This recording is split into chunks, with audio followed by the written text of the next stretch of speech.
ورزشش چطوری؟ خوبی؟ دستتون در نکنه آقای دکتر. زنده باشین. خم راست واقعیتش قبل عمل 3 سال بود که واقعا زجر میکشیدم.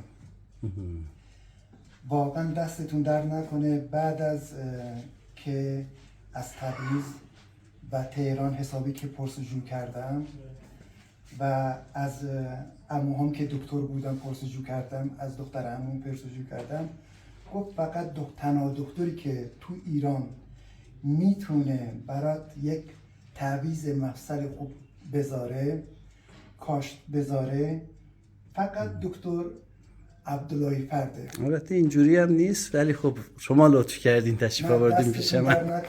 خواهش میکنم. همه همکارامون خوبن. از همکارانتون زنده باش. از خودتون خداوند متعال طول عمر بده.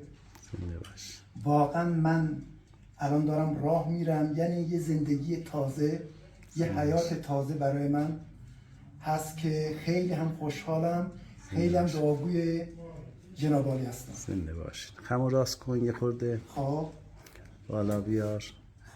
خب الان شلوارتون رو بکشین راه برین. الان بعد قبلا من به شلوارهام نگاه میکردم، به پاهام چند سانت این پام از این کوچک بود، ولی دستتون در نکنه الان متوازی شدم، خیلی هم راحتم.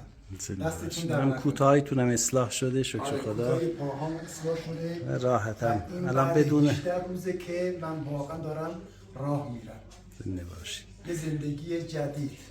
انشالله همیشه سالم و خوب باشین. زنده باشین. انشالله روز به روزم بهتر میشین، از اینم بهتر میشین. خودتونم کادر درمان بودین دیگه، درسته؟ کادر کارشناس فقط از شهرستان ماکو. عالی.